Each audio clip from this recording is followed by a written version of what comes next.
everybody for joining us this evening. We've been doing these webinars for a few years. We used to do them kind of in-house in the stores, and over time, people have found this to be a little bit more convenient. And let me let these couple of folks in here. Welcome. And so I'm with the main product line that the Pool and Spa House carries in the store, and this is not a sales presentation. The reason Tony and I put these on is we want to make people that own spas and hot tubs a little bit more relaxed on how to maintain them and take good care of them, always have clear water, that kind of thing. So we're going to keep this pretty simple. Depending on how many questions you have, this might go 45 minutes. I'm going to really cover kind of the basics of spa care, not get too advanced. If you do have any questions, like Tony said, as far as a particular water care system, if you're using chlorine or bromine or you've got a saltwater spa, we'll definitely address any of those kind of questions. So without further ado, I'm going to get going here with my presentation. And let me get my little pointer here. Let one more person in here, and we'll get started here. This is what I'm going to cover this evening.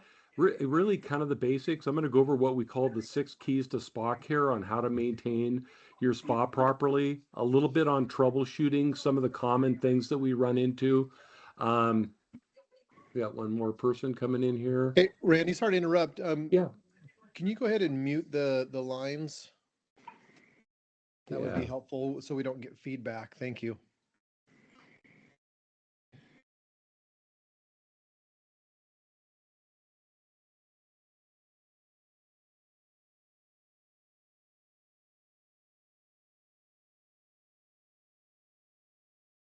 Okay, hopefully. Did I mute you too, Tony?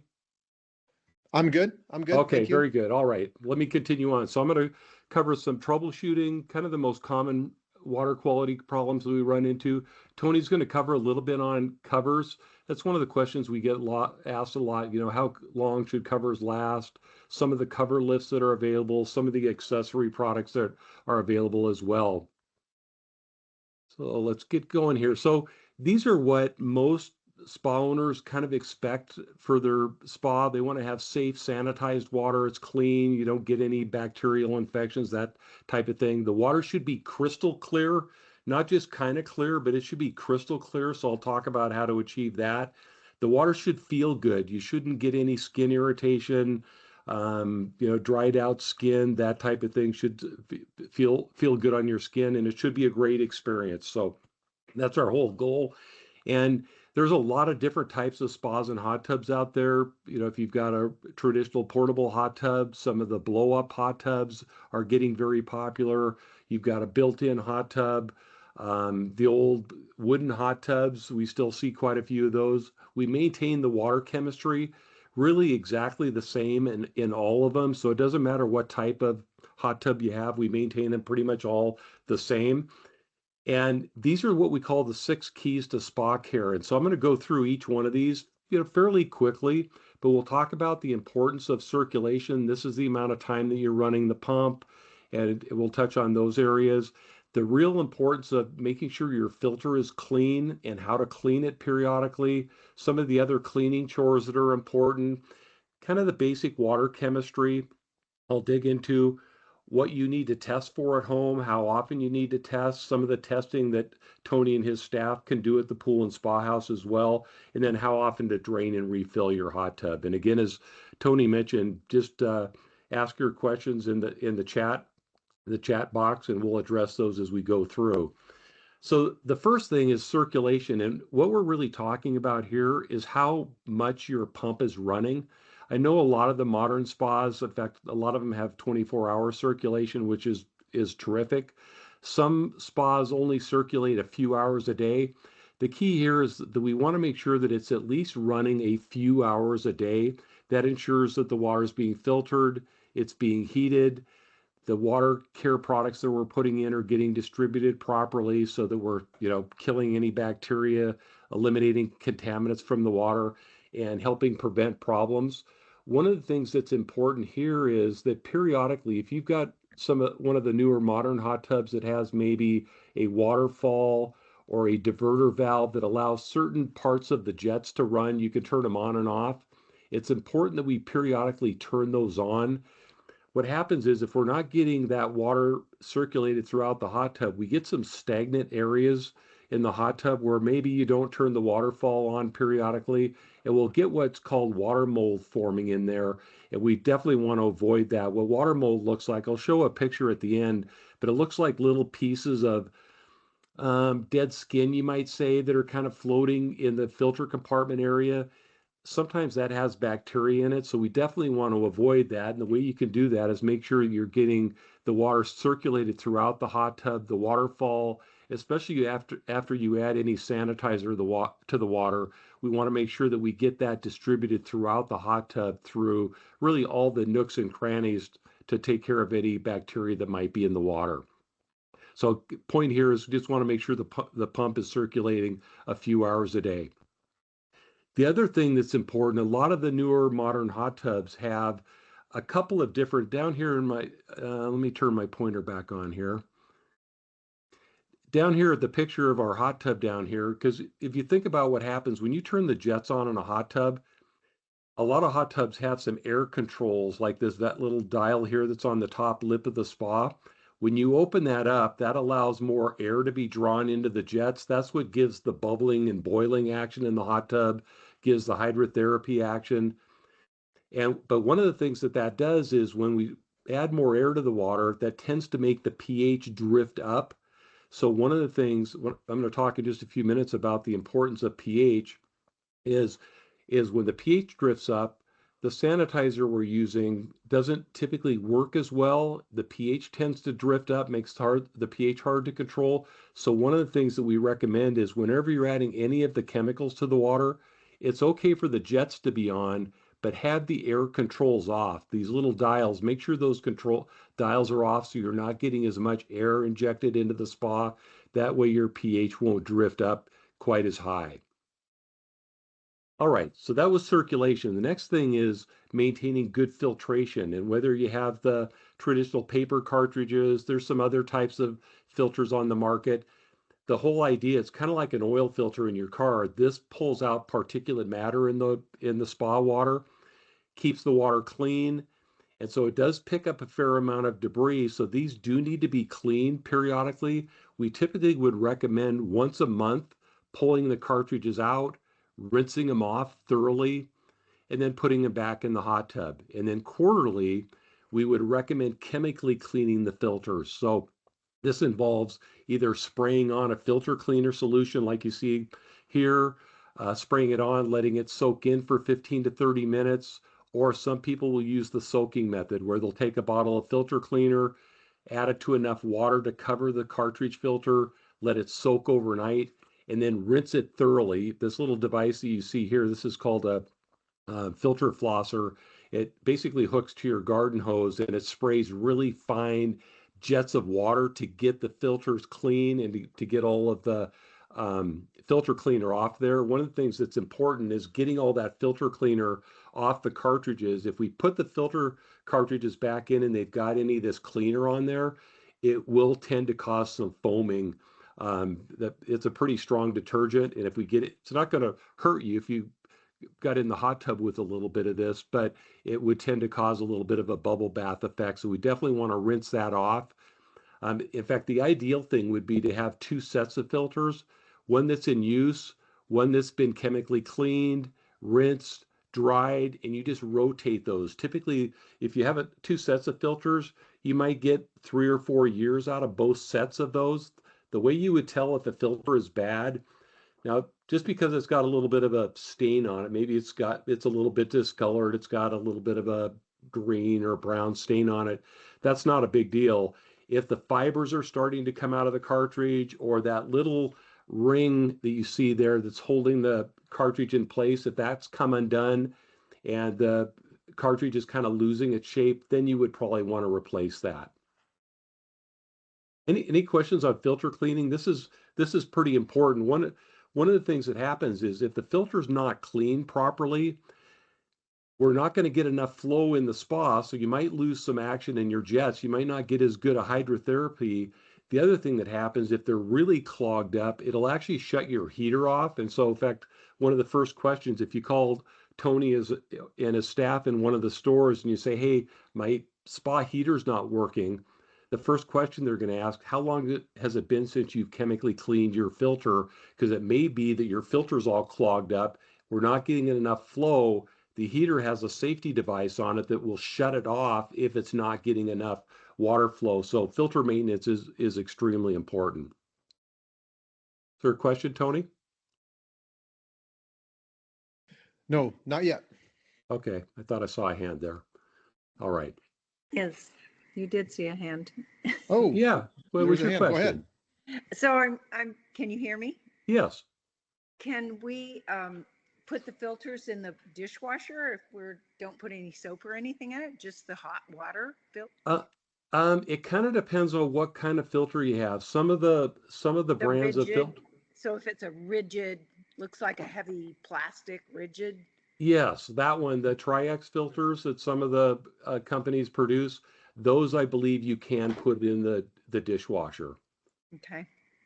But I wouldn't want to put the paper cartridges in. Those Right. are not designed to go in there. Okay. Good question. Thank you. Yeah. There is a couple of products that can help the filter work a little bit better. Some of you might use periodically like a water clarifying product that you see here on the slide. The way water clarifiers work is they take really fine particles that are maybe passing through the filter, makes them larger so the filter can pick them up. That's one product that some people will use periodically. Some people use it every week. The other one that you see here is this natural spa enzyme. This is basically a product that digests body oils and other contaminants that tend to make the spa foam. It also reduces the amount of buildup that we get on the filter. So especially if your spa gets a lot of usage, you tend to get a lot of ring around the spa. Maybe you get a lot of debris built up on your filters. This could definitely help, adding this on a weekly basis to help reduce some of those contaminants. All right, so that was filtration. The number 3 is some of the cleaning chores. We want to keep the spa as clean as possible, especially the water line. If you're getting any kind of a ring around the spa, that's a good place for bacteria to harbor. So there's a couple of things that you can use. There's a spa mitt that you can use to keep the water line clean. There's a product called Off the Wall that you could put on a little scrub brush to keep the water line clean. Just do that as needed depending on how much debris builds up. There's a couple of other tools if you get debris floating on the surface. There's some skimmer nets. There's some portable vacuums to get the debris off the bottom. The idea here is we want to keep the spa as clean as possible. It obviously looks better when it's clean, but you also use less chemicals. The cleaner you keep the water, the less pH adjusters, the less chlorine you'll use. This will also help, save you some money keeping the spa as clean as possible. So just as needed, keep it clean. All right, so that was the first 3 keys.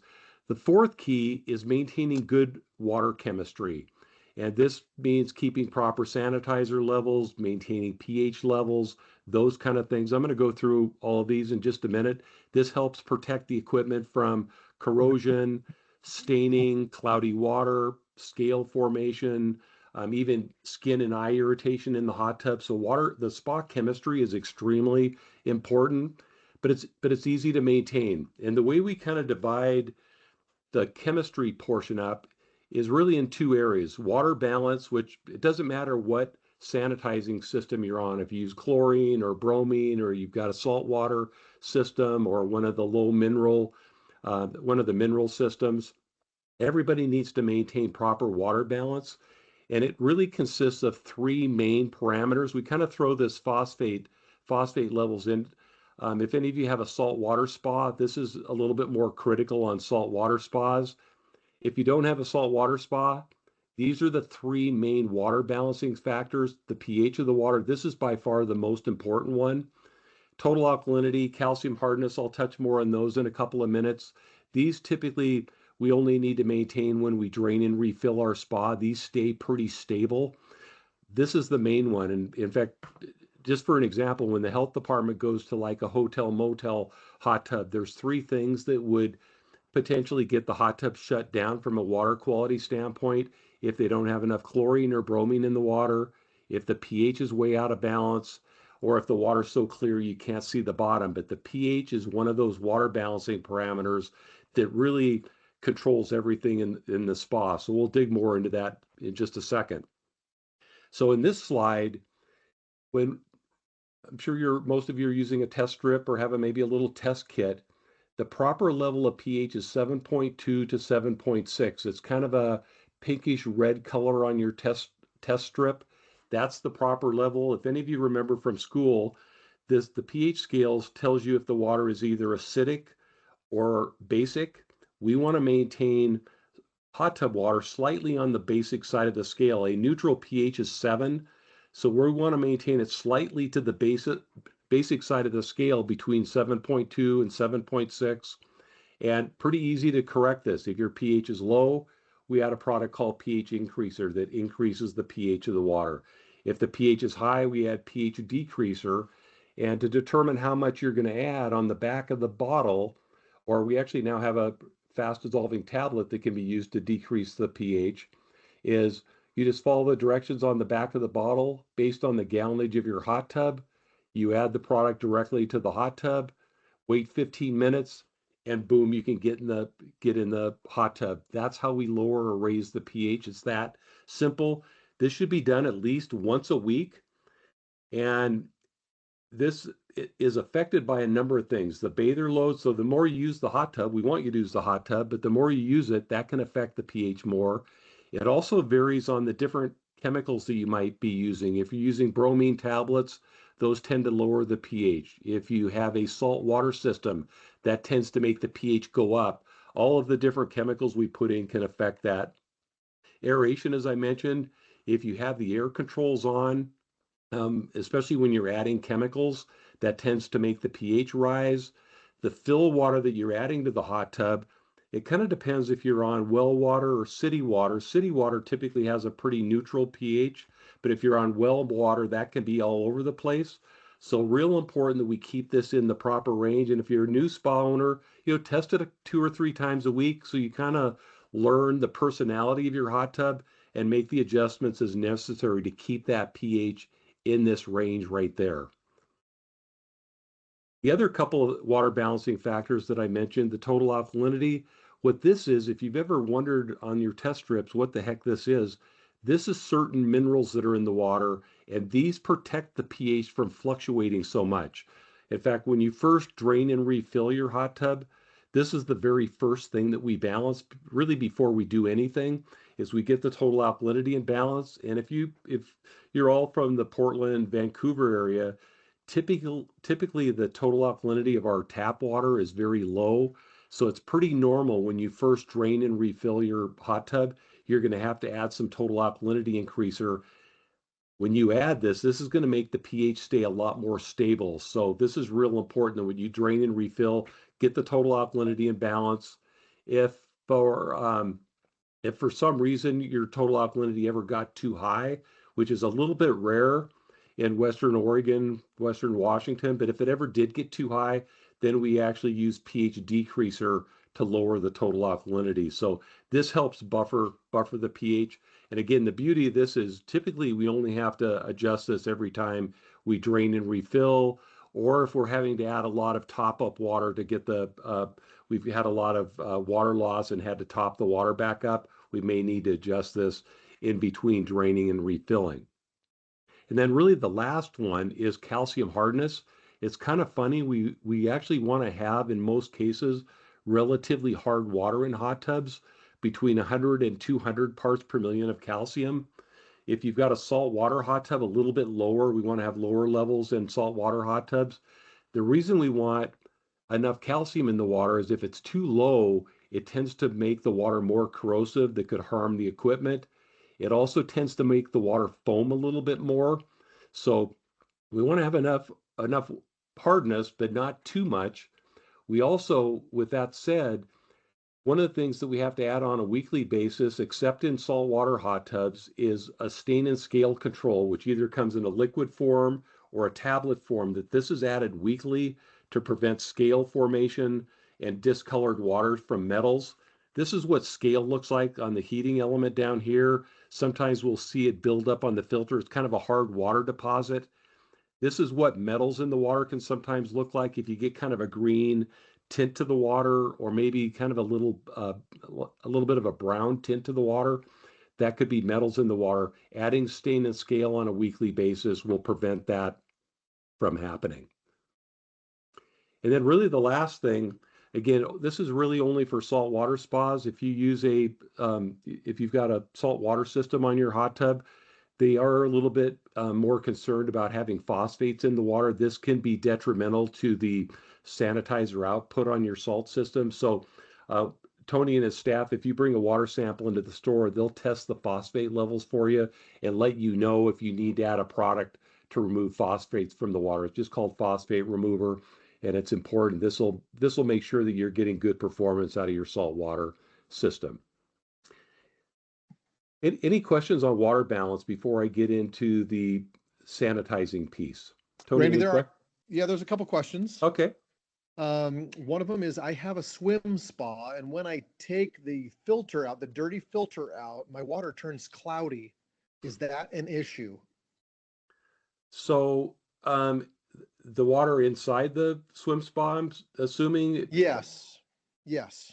is, is And when it dissipates relatively quickly with a new filter in. yeah. So my guess is that just the moving of the filter, some of that leftover, I guess, debris that hasn't clung onto the filter is getting kind of backwashed back into the hot tub. So once you put that new filter in, that should, just like it sounds like you're seeing, it should clear that up fairly quickly. If it doesn't happen real quickly, you might want to put some water clarifier. That would speed the process up. I'm guessing you're just getting some of that kind of sloughing off the filter and back into the swim spa. What else, Tony? Another question that was from Diana. Thanks, Diana. Greg's is asking when I'm adding chemicals to an inflatable spa, I only have aeration and no jets. Is circulation adequate? Yeah, that should be fine. Yep, and every spa is a little bit different. Some have air controls, some don't. If you're getting a lot of aeration in the spa, it's going to just be, you're going to probably just notice that the pH is constantly rising. That's just kind of the nature of the beast. And so now you know that, you're probably going to have to add pH decreaser on a regular basis. So that's no problem at all. And then one more, I don't see it in the chat, but it looks like there's a hand up from the Orwalls. Is there a question that you guys have? Yeah, we have a spa that is used occasionally, not too occasionally, 4 or 5 times a week with a single person. How often should I really be expecting to test and adjust? Um, I would recommend at least once a week. And, especially if you're finding once a week and your spa is staying clear, you've got a good sanitizer level, I would say that's adequate.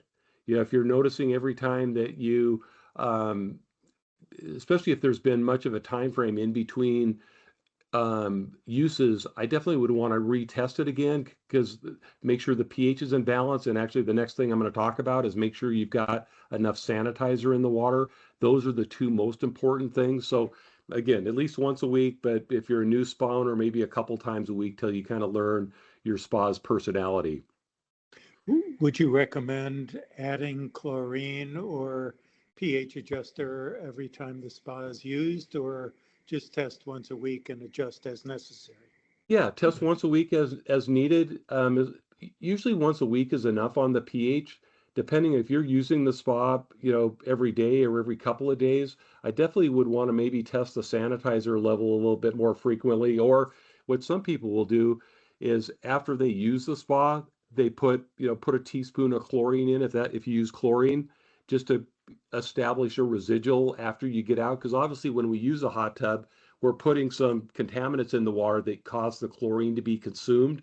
So putting a little bit in after you get out can be very helpful, because now you've basically replaced the chlorine that you've consumed while you've been sitting in the hot tub. And by sanitizer, you mean chlorine? Yes. Yep. Okay. Chlorine or bromine, whichever one you use. If you use chlorine, yep. All right. So everybody needs to maintain proper water balance. And then depending on what we would call sanitizing system you're on, like you just said, sir, chlorine or bromine. We use chlorine or bromine to kill bacteria. These should be basically, we're trying to maintain a residual pretty much all the time, but especially when we're in the water, that we've got enough chlorine in the water. And you've probably all heard the term shocking the spa. That's basically, we refer to that as oxidizing. That's the removal of contaminants. And depending on what system you're on, sometimes on some systems we recommend shocking after every use. Some people only need to shock once a week. It kind of depends on what system you're on. I probably would get some guidance when you come into one of the stores, depending on what system you're on, how often they would recommend shocking. And then there are some products, like I mentioned, the water clarifier and stain and scale, those enhance the water. But really in this section, I'm mainly going to be talking about sanitizing and oxidizing. That's kind of the two-step system. And these are the different sanitizers that we typically see on the market. The old traditional chlorine, it comes in both a granular form and a tablet form, a fast dissolving tablet form. There's also, some of you might have a salt water system, which actually produces chlorine. So the key here is if you're using traditional chlorine, the level that we want to maintain is this right here, 3 to 5 parts per million. So if you look on your test strips, that's really the sweet spot. That's where we want to maintain it. And so by testing a couple times a week or once a week at least, make sure that you're maintaining that 3 to 5 parts per million, because that makes sure the water is sanitized and we're protected against any bacteria in the water. What happens is if we don't kill the bacteria in the water, typically what will happen is we'll get a little bit of a skin rash or maybe even an ear infection, that type of thing. So this is pretty important to keep proper levels of sanitizer. And then any of you that use bromine, which comes in both a tablet and a granular form, the level that we maintain is 2 to 6 parts per million. So slightly different depending on if you're using the bromine concentrate or the tablets. The tablets are fed through a floating feeder, or some spas actually have a built-in tablet dispenser. So it kind of depends. If you've got an inflatable spa, they typically have a bromine tablet dispenser. So it's kind of up to you which one you want to use. People ask me all the time, what's better, chlorine or bromine? And frankly, they're both good. They both kill bacteria. It's really, to me, it's really personal choice on which one you choose to use. And you can switch back and forth. We typically would recommend in general to drain and refill if you're going to go from one sanitizer to the other. If you want to try a different one. And then any of you that might be on one of the mineral systems, there's a product called the At Ease, this little ball that you see right here. There's a Nature 2 mineral cartridge or a Frog mineral cartridge. These are basically low chlorine systems. You're actually putting silver in the water that kind of supplements the chlorine, so you don't have to use quite as much chlorine. Typically, they want you to maintain somewhere around a half a part per million to 1 part per million of chlorine if you're on one of these low mineral systems. So, I'm not going to spend too much time here, just emphasizing the importance, whichever one you're on, make sure you maintain the proper levels. And if you've got any questions, come into one of the stores and they can help guide you and give you some ideas of what might be the best system for you. Any questions on sanitizing? Just from Greg again, just clarifying, do you have to use the other chems with the frog system? You would still, depends on which one of the frog systems you're using. So like if you're using the At Ease system, you typically would use Spa Shock would be the main product that you'd use at least monthly. You'd still use the pH increaser and decreaser, the stain and scale control. All of the other products would be exactly the same. Good question, Greg. Everything else would be the same. I have a question. Yeah. I have a Frogger system as well. You talk about parts per million on the sanitizer. The Frogger strips don't tell you how much you have. Yeah. You just have the color. And sometimes, recently the water got a little bit cloudy. So instead of just the shock, I had a chlorinating shock. And it showed up really dark, but I couldn't tell if it was over the range it should be or not, because the test strips don't show it. Yeah, good question, Greg. So typically on that system, you're right. It's a yes or no test. It basically tells you if it's okay or not okay. And if it's not okay, typically they would recommend check the cartridge to make sure you've got enough chlorine in there. And if it's good, they would typically, correct me if I'm wrong, Tony, wouldn't they want you to shock it with the Spa Shock Oxidizer? Sorry, which system? The Frogger. ADE system. So the at ease is you're shocking every time you replace the gray component. Garrett, are you asking the question? Yes. Yeah, thank you. Okay. Sometimes it's hard to tell in the windows, but yeah. So with the at ease system, whether it's the floating ball or whether your hot tub houses the specific molded cartridges, either one works. But yeah, you're only shocking every time you changed out that gray chlorine component of it. Yeah. And that reactivates, re-jumpstarts, so to speak. And you can use Spa Shock Oxidizer, you can use Enhanced Shock. It doesn't matter. And Garrett, what you asked was a good question about you could just like you did, you added some chlorine. Is that what you did? Yeah, chlorinating oxidizer. So Yeah. it had, yeah. Yep. And so you would just follow the directions on the bottle so you don't add too much. It's typically we're talking about with the chlorine concentrate, if you just want to boost the chlorine level a little, we're talking about like a teaspoon is all it takes. It's very concentrated, so you don't need to add more. Follow the directions on the bottle, but we're talking about like a half a teaspoon per 100 gallons. So it's very concentrated. So we definitely we don't want to get in the spa if the chlorine level is above 5 parts per million. Typically, it could cause some skin irritation. So we're talking about very low doses here. Okay, thanks. You bet. And then really the last thing, like I think most of you have probably heard the term shocking or oxidizing the water. This is basically the process that removes contaminants from the water, where we'll do this periodically, either once a week, or sometimes people, that like with the ADE system, it recommends at least once a month. This removes contaminants from the water. So especially if you've had maybe a heavy weekend of usage, you had the family over for the weekend and in and out of the spa all weekend, Sunday night would be a good time to shock the spa to remove all the contaminants that people put in over the weekend. So there's a couple of different types of oxidizers or shock treatments that we can use. One has a little bit of chlorine in it. This is called enhanced shock. This is a multi-purpose oxidizer that has chlorine, non-chlorine shocks, and water clarifiers. The Spa Shock Oxidizer is a non-chlorine oxidizer, and these can be used on both chlorine or bromine systems or the ADE's frog system.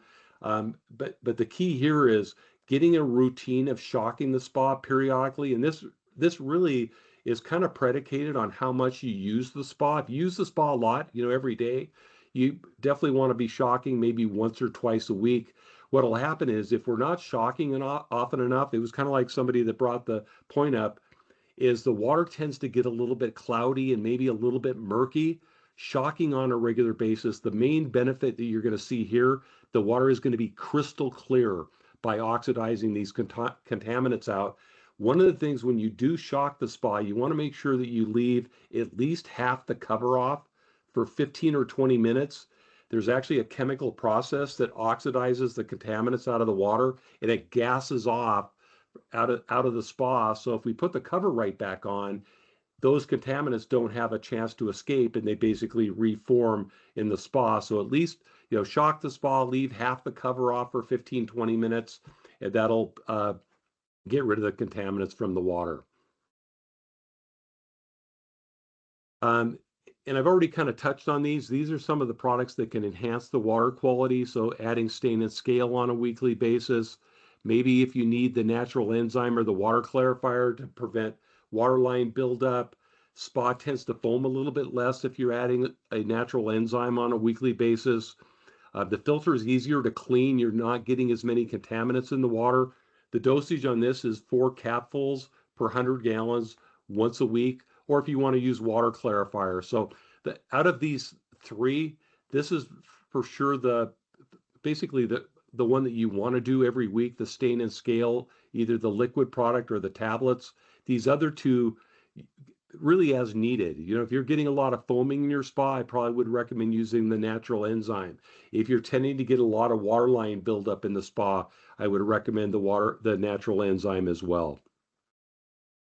And then really the last one, this is kind of an all-in-one. In fact, we're going to have a special offer at the end on this one. This is called Spa Complete. This is kind of a 3-in-1 formula. It does make the water feel softer and silkier. It also has a lavender eucalyptus fragrance. It's got a water clarifier built into it. It also has properties like the natural enzyme to keep the water line clean and the filter clean as well. So this is kind of an all-in-one. This is basically a water enhancer that you add on a weekly basis. All right, so that was the water chemistry portion. Just a couple of other things is testing. I've mentioned this a couple of times.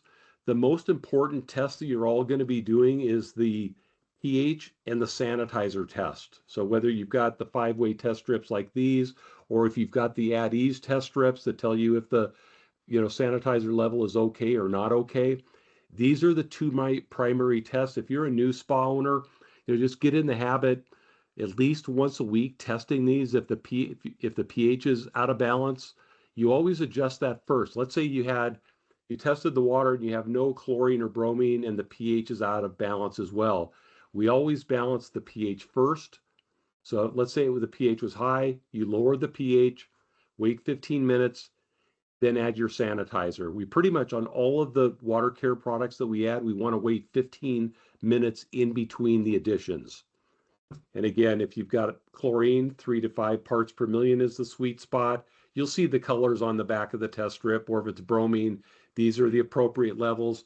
And then if you ever want to bring a water sample into one of the Pool and Spa House's 5 stores, they do free computerized water testing. So if you've never taken advantage of this, I definitely would recommend it, especially the next time you get ready to drain and refill your hot tub. Bring in a sample of your tap water, and they can analyze it and basically give you a recipe of what you need to add to get the water in balance when you first drain and refill. Because as I mentioned earlier, there's a couple of other things that we need to do when we drain and refill, balance the total alkalinity and the calcium hardness, that type of thing. So I definitely, if you haven't taken advantage, I would definitely recommend that.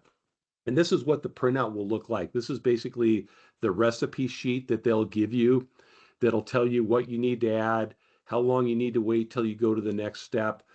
They've got some sophisticated computerized water testing equipment there at the store that will help get this dialed in for you.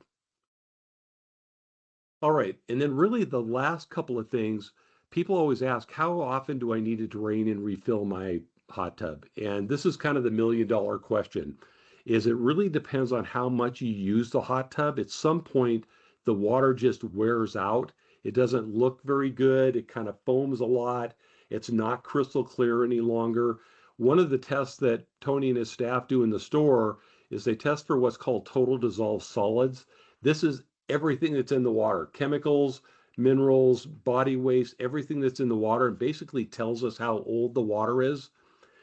That's one test. That's a test that we can do, but really more for you all, it kind of depends on how the water looks. Some people can go 6, 8 months before draining and refilling. Some people, if your spa gets used a lot, maybe it's a family of 4, you're using it 2 or 3 times a week, you might need to drain in 2 months.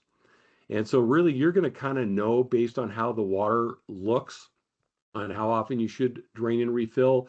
And if you want to just double check it, bring a sample into the store, and they can also test it as well and give you some guidance on when to drain and refill. Just to give you an idea, like a hotel motel hot tub at, say, a Holiday Inn or something, because they get much higher use, they typically drain those once a week because of the higher use. So it really depends on how much you use the hot tub to how often you need to drain and refill. And one of the things that we would recommend is at least once a year, when you get ready to drain and refill, use a product called System Flush. And what you do with this is when you get ready to drain and refill, this basically cleans the plumbing lines. It's like a inside plumbing line cleaner. So what you would do is when you get ready to drain and refill, you would pull your filters out. Then you add this is a granular product that you add to the hot tub, run it for 15 minutes to a half an hour. That will flush out the plumbing lines, and then you drain and refill. That would be the process to basically clean the inner workings of the hot tub. And I would recommend that at least once a year.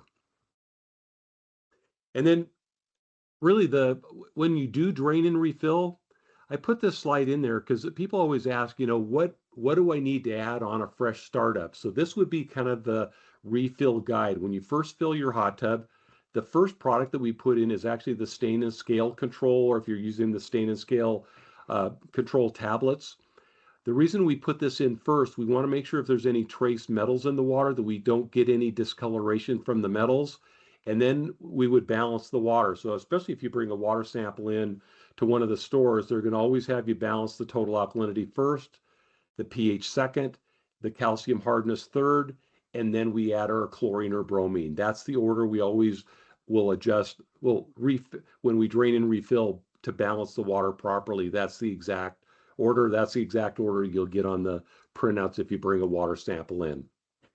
And then really lastly, just so you're aware of the things that we can see from a troubleshooting standpoint. Now, if you're getting this much foam in a hot tub, somebody has probably vandalized and put some laundry detergent or dishwasher soap in there. That would be pretty unusual to get that much foaming. But if you're getting on this right picture, if you're getting that much foaming, that might be a good indication that's time to drain and refill the hot tub.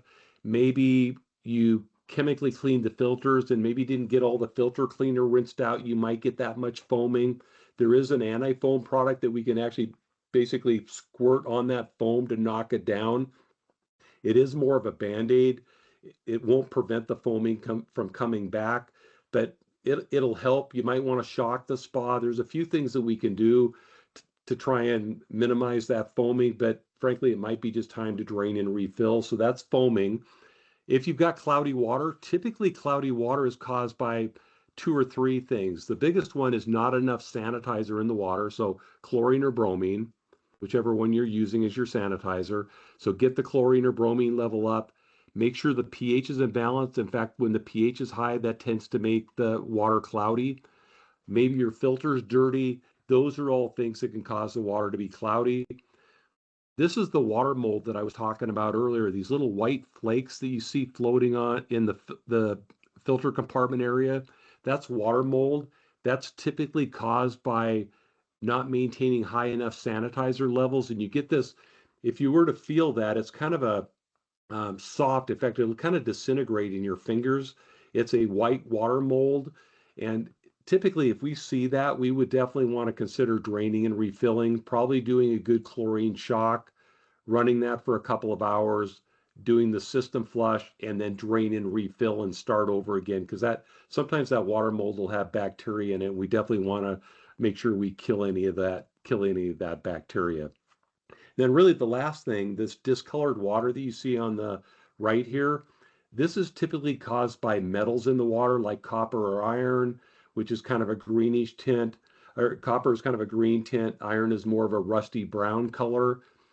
Sometimes just shocking the spa will get rid of discolorations. If you do get some discolored water, bring a water sample into the store, and Tony and his team can help troubleshoot that. And because the water should not have a tint to it, it should be crystal clear without any discolorations. But we can typically turn that around very quickly as well. Any questions before I turn it over on the water chemistry portion, or anything else that I've covered before I turn it over to Tony for a couple things on covers? Yeah, Randy, with great information comes great questions, and we've got a list of them really. So let me dive into that here for a few moments. So the first one is, when I shock my inflatable spa, the bromine residual stays elevated for a while. Is this due to keeping the cover on too long? I don't know if I would necessarily take the cover off. Maybe you're just adding a little bit too much. I mean, we want it to be elevated when you shock a spa in particular, or if you're just doing a maintenance dose, as long as it's not staying above 5 parts per million. So that the key is we don't want to get in the hot tub when the chlorine or bromine level are over 5 or 6 parts per million. So I wouldn't be too worried about that. The one thing I would definitely want to read your owner's manual if they're concerned with the chlorine or bromine level being too high, being hard on the, basically the lining of the spa. But I frankly, I wouldn't be too concerned with that. If it is too high, because you ask a good question, if you ever get your chlorine or bromine level too high, the quickest way to get it down is to just open half the cover, turn the jets on full blast. That causes the chlorine or bromine to basically dissipate pretty quickly. So there's no need there. We do sell basically a chemical that removes chlorine or bromine from the water, but it's typically not needed in a hot tub. We can get rid of it pretty quickly. What else, Tony? Will you be, well, here's a good one. Will you be having a seminar on swim spa care in the future? Because they use, based on how we've set up their Alex profile, they have chems such as Low and Slow and Balance Pack 100 that show up on their printout. So that's a good one in Oh tying yeah. to this. So the comment was just, it would be nice to have a seminar that addresses these, but I think you can probably touch on that quick. Yeah, so the low and slow and the pH increaser, those are basically just larger sizes that we use for swimming pools or for swim spas. As far as what's in the bottles, they are the same product as the pH decreaser. The low and slow is the same product as pH decreaser, and the Balance Pack 200 is the same as pH increaser, just larger size containers. Yeah, and we certainly can help with that in store as well. Yeah. Next question is, can you give me an example of a weekend treatment schedule? This is a good one. Can you give me an example of a weekly treatment schedule? For instance, Sunday, shock and oxidize, Monday, pH decreaser, Wednesday, shock oxidize, Thursday, alkalinity increaser, so on and so forth. So, Randy, how would you recommend testing and establishing a kind of a regimen there?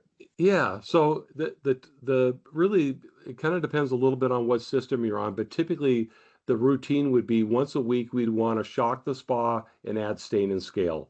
Those are the kind of the have to do weekly maintenance products. So typically you could do those on you pick the day, Saturday, Sunday, those could be added the same day. The other products are kind of as needed. So chlorine or bromine, if that whatever sanitizer you're using in pH, those are when you test the water. So, if you're using the spa a fair amount, if you're testing, say twice a week, is you test it twice a week. If the chlorine level is low, you add more chlorine. If the pH is high or low, you adjust the pH. Those are kind of just as needed. Pretty much the weekly routines that at least we recommend every week is adding shock and stain and scale once a week. And I would say too, I'm a huge fan of the benefits of enzymes. If you're using a weekly enzyme, it is best that you don't add that immediately after shocking. It would be good to put the enzyme dose several hours plus or minus when you shock or on a different day. Yeah, This is good a point, side note Tony. there. Another good question. I hate determining the color on the strips. What's your thoughts on the drop kits or the liquid test kits? It is, you know what? It's really personal preference. Personally, myself, I like the test kits better because I can read the colors better. The test strips are obviously easier. It's just a quick test. But if you're having trouble determining the colors, maybe what I would suggest, bring your test strips into the store and have the staff show you how to read them, because it's not a precise science.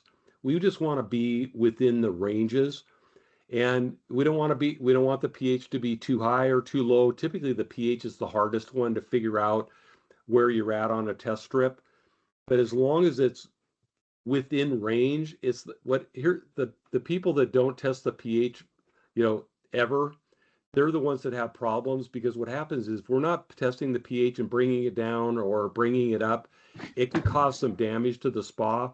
If your pH is always high, you're going to get scaling. It'll look like a hard water deposit on the inside of your hot tub. Sometimes people describe it as like a sandpaper feel to the hot tub.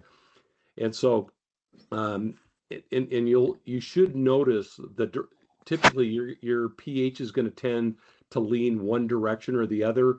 it's going to tend to always be higher. It's sometimes it'll, you might have a spa that tends to be low all the time. So you'll kind of know what direction that's headed and just kind of head that off at the pass and make sure you're adjusting that as needed. But, you might, come into the store, have Tony and his staff show you how the test kits work, because there are some smaller test kits that are pretty easy to use, and some people find reading those colors a little bit easier. Okay, 3 more here. We'll Okay. get through these pretty quickly. I usually bring a sample to the store, usually 2 or so times a month, and go with that.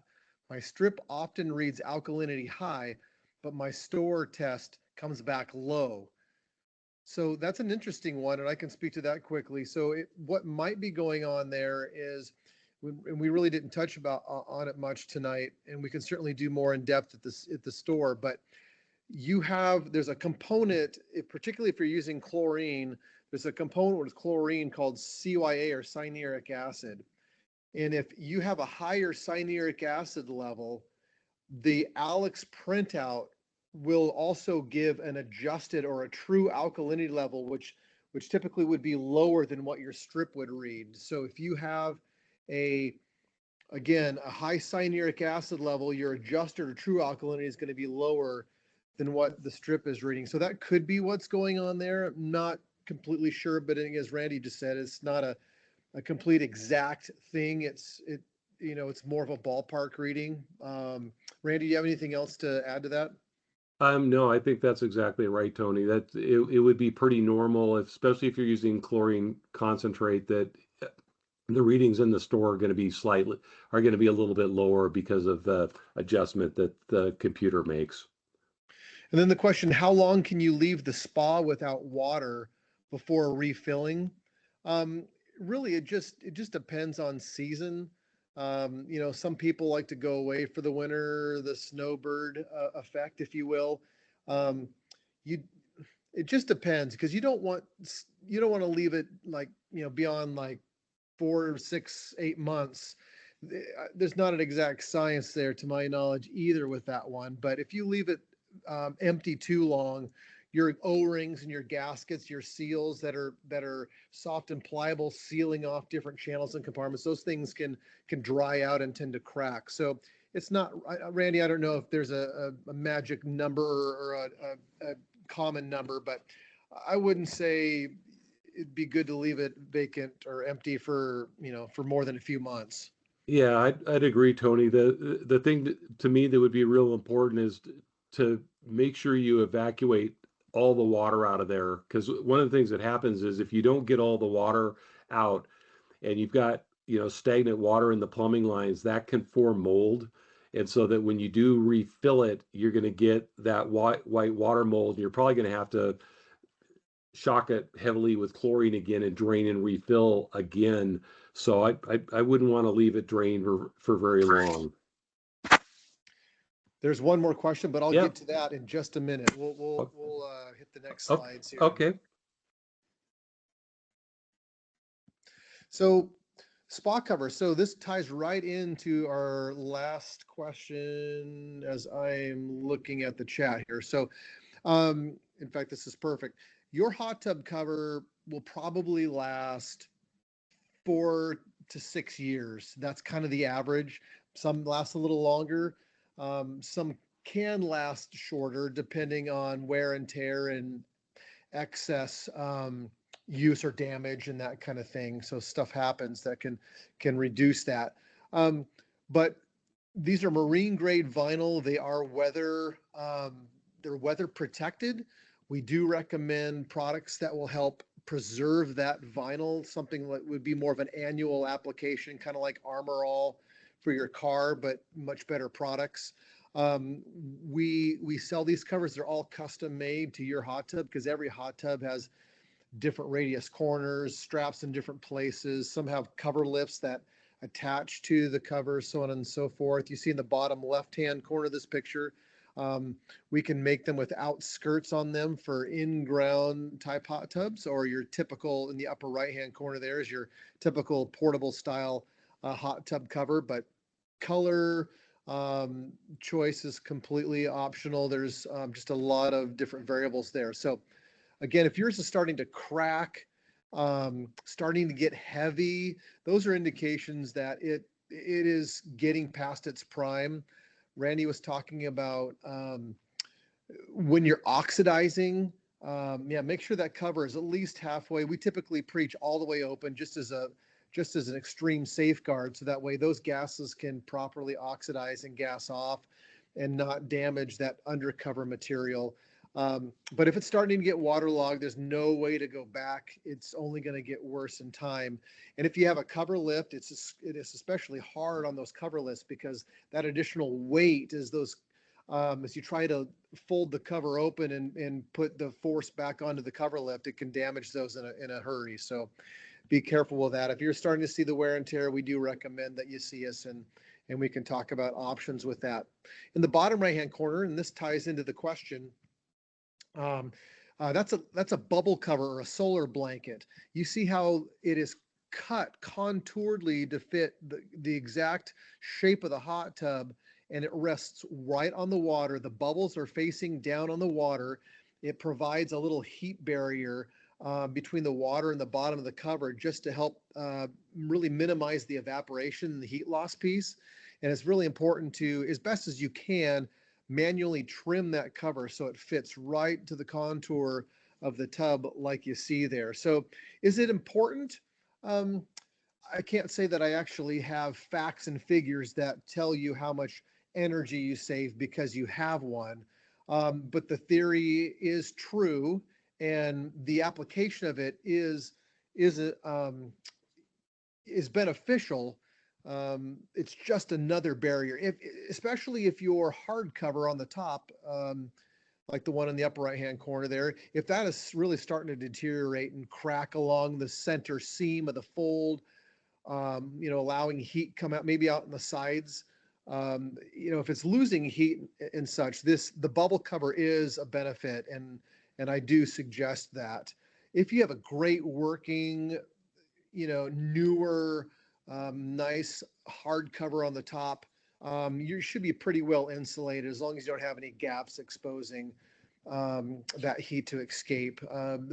Those are great covers. So really, it's a personal choice at that point. If you just want an extra layer of protection to try and really minimize as best as you can protect that expense of heating the hot tub, we have these at all of our stores, and it's certainly an option. This is the product, thank you, Randy, that I was talking about, 303 Protectant. We have this product at all our stores. Again, this is something you'd clean your cover first with just kind of a mild soap and water, brush, whatever. And then you would apply this 303 Protectant. It's going to, again, add another layer of UV coverage to prevent that cracking and drawing out of moisture that is in that vinyl naturally. So this is, and also fading. So that's just a great product. And it also kind of gives a little slick sheen on it. So makes snow and ice removal easier. We didn't really have to deal with that this year here in the Northwest, but that is another great feature of that. And again, I spoke to cover lifts. There's cover lift options. We install these. There's different lifts that mount in different places. That also determines how much of a wall is created. This middle picture here, this cover lift mounts low to the tub, but it requires more space in the back because this cover has to come down back further. And you see how it drops down along the side of the hot tub, really minimizing that wall that's left, compared to the picture in the far right is higher. It leaves the cover higher, and so creating a little bit more of a wall. If you're in a high wind area, that might be one application for maybe choosing a cover lift that might bring the cover down a little bit lower, so you have less sail, if you will. But it just also depends on where your hot tub is oriented based on, wind flow through your home and such. But yeah, come and talk to our stores. We have brochures that we can give you and tell you how much clearance you need per different lifts and where they mount and all that. So yeah, that's a great conversation for in-store. I have a question. Yeah, go ahead. Yeah, I'm having trouble with the chat feature, so My spa doesn't have any adjustments for just running. I run them and it runs for 15 minutes or so. And every once in a while I think, okay, because one time I did have the mold. Somebody had closed the jets, the foot jets, and it sat there for a while and I got it. So I have in the past run the jets with the cover closed, and somebody told me you shouldn't do that. I recently replaced it, and I found out how light it was because it got waterlogged. The cover got waterlogged. It was really heavy. Yeah. So is that caused by running it with the jets No, on? not necessarily. It's primarily when you're adding those oxidizing products, the shock Yeah. products, they're reacting with contaminants, creating a gassing off effect. And it's really ideal that you allow those gases to escape the best as you can. But if you're just adding balancing chemicals, those don't create that reaction. And so it's not as critical with the cover on or off. I think there's a lot of things that wear and tear a cover, both internally and that undercover material as well as externally, Garrett. So, um, it's hard to say. There's things that you can do to minimize the effects, but again, it's a wearable consumable, so there is a life expectancy for the covers. And I would just say between the 303 protectant for the top of the vinyl and underneath, just allowing those gases to escape during that weekly shock treatment, I think that's probably the best care for your cover. And if you're not having a cover lift, if you're taking that cover on and off, and if there's any dragging on the ground or things like that, I mean, those things obviously will come into play as well. But we've definitely addressed the critical things that will help, extend the life as much as possible. Okay, thanks. Just real quick too, you mentioned the water mold thing, and Randy, I think Randy touched it on earlier, but just one more quick emphasis point. Make sure if you have a waterfall on your hot tub or those different diverter valves that control the jets in different ways, yeah, just an emphasis point. You're going to minimize and really eliminate that water mold concern if you're allowing the nice sanitized water to flow through those different lines periodically. I check the lines now all the time. Yeah, sometimes Yeah. it's just out of sight, out of mind things. Yeah. You don't think about those things when you enjoy specific your hot tub in a unique specific way and the settings the way you like it. And so yeah, those things tend to leave the mind, but that is a good, maybe throw it on your phone calendar or something that will remind you every once in a while to go out there and do that. This slide here, that's a good question though. This slide here really just, again, along with the cover list, the different accessories that you can outfit your hot tub with that might make it easier to access or easier to enjoy. So, yeah, perfect. I'll get there's a few more questions and a hand raised. We will get to that. So hang with us. Thank you for your time. It is valuable and we appreciate it. We'll breeze through this. There are great products that help you enjoy or enhance your hot tub. Everything shown here, these are crystal based. Actually, the lower right-hand corner is liquid based, but primarily what you'll see in our stores are these Epsom salt based products that have arnica and aloe built into them, and then just different therapy fragrances. Again, we'd love to talk with you, and you can come into our stores, open the caps, smell them, and choose your own adventure with that. But there's a lot of great choices here just to enjoy your hot tub more. Single doses of this probably last 1 or 2 uses. These don't last forever, so this is more of a continual dose based on your desire. So that's how these enhanced spa fragrances work. So a good accessory. All right, I'm going to get to this last slide here. You can pull out your phones and take a snapshot of this QR code. And also you can take a picture of this screen. If you take a picture or scan the QR code, it will take, there'll be a link pop up that you can select on your camera, and it'll ultimately take you to the digital coupon, which you can save to your digital wallet, your Google or Apple wallet.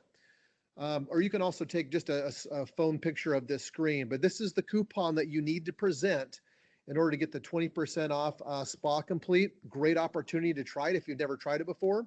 It's a great water enhancer. Plus, we are giving away a free measuring scoop for spa chemicals as well if you show our stores this coupon. Okay, I'm going to jump over here real quick to some last few questions. Thank you for the time on the spa being without water. We need it drained and off for about 2 weeks. So yeah, 2 weeks is no problem. Leaving your hot tub drained, as long as, again, it's not the dead of winter, and as long as it's, the temperature, overnight temperatures aren't in the 20s or whatever, you should be fine. Is there a spray on UV protectant that is sold in the stores? Yes, we've answered that. Thank you. It's a 303 protectant, and Greg's already said he uses it and it's the best. So thank you, Greg, for that. Already got a response about needing to trim that solar blanket. So yeah, trim that to fit. You don't want those solar blankets to come up the sides, because as they come up the sides, it allows that air and heat to come right up. So it kind of minimizes the effects and the benefits of it. Okay, back to spa chemistry. When would you want to leave the spa cover off when putting in which chemicals? And I think we've already addressed that as well. So again, the emphasis there is on your oxidizing chemicals. Chlorine, bromine concentrate are common ones, or spa shock oxidizer or enhanced shock. Any of those oxidizing products there, you want your cover at least halfway open, if not all the way open, for a good 15 to 30 minutes. Again, that might be an extreme, but just as a way to really prevent that any sort of damage to your undercover. There is a hand raised. Go ahead with a question. There's a hand raised there. Let's get that answered. I think it's the Orwalls. Do you guys have a question? I think there's a. Can you hear me now? Yeah, go ahead. So in the beginning, you talked about circulation. So I'm wondering, we are no waterfall, not huge fans of jets. So when it's heating constantly, is that enough circulation, or should we go out and turn on the circulation, the clean feature on our spa? You know what? I guess it would kind of depend on if, it kind of depends on the spa. Some spas have a small circulating pump that are running water through certain jets or returns, and some of the rest of the spa is not getting circulated. So I just want to make sure if the water is circulating through all the jets anyway, when it's just on, low speed, no, you would not need to turn them on. But if there's some jets that aren't circulating, at least periodically, I would want to turn those on just to make sure we don't get any water mold growing in those stagnant lines. Okay. And then when you talk about doing the shock, how long you do the shock every week? How long between doing the shock and then testing for all the other things? How much time in between? Is it only 15 minutes? You do your shock and the clarifier, and then how long do you have to wait before you test for chlorine and pH and all that? So usually the shocking piece we typically recommend, like at the end of the day after you've used the spa, and so it's almost kind of a separate piece. Okay. It's almost like it's your last step. So you Okay. mean every time you use the spa, you use the shock? So some people, it kind of depends on the system you're on. If are using chlorine or bromine, or what system are you on? Chlorine. So usually if somebody's just on traditional chlorine, once a week is when we would recommend shocking it. So you would shock it at a separate time from checking other chemicals. Yes. And so if you didn't use it for a week, but you're going to shock it and you want to test the chemicals, would you not do it on the same day? Yeah, Would you just yes. do it on a different day? No, you could do it the same day. So you could test the chemicals. Let's say And then you shock after? Exactly. Yep. Okay. And then I have a couple of questions. The kit, so we also have a pool. So I'm wondering about these little test strips, which are very different than the swimming pool kits. Should we just use the test kits for the hot tub? You sure could. You know what? What if you're using a test kit for your pool and you're comfortable using that? You sure could. Okay. And the chemicals. So we have separate chemicals that we buy for the pool and separate chemicals we buy for the hot tub. Can we use the same chemicals for both of those things? Well, you can. My only hesitation is the dosages are obviously a lot different. You're talking about, hundreds of gallons versus Right. thousands of gallons. And So so, it's just easier. it is. I would, because the bottles are going to have the correct dosages for, hundreds of gallons on the spa Right. stuff. So I tend to lean towards just use the spa products in the spa and the pool in this pool. Okay. All right. Thank you. You're welcome. All right. Any other questions? I think we've addressed all the hands and all the dialogue in the chat box. Thank you, everybody, for attending tonight. We appreciate it. And certainly you will have more questions. And as you have those questions, notate those, come in and see us in our stores. We'd be glad to walk through you more in depth and getting answers to those. We will be recording, we have recorded rather, this webinar, and we will be putting it on our YouTube channel in the coming days. So be on the lookout for that. Go to our YouTube channel, subscribe to the Pool and Spa House, and you'll see that in the archive area.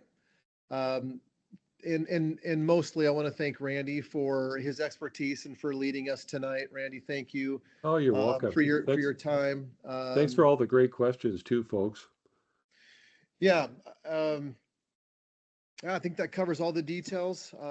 Thank you again for attending, and we hope that you have a great night, and we'll see you in the store.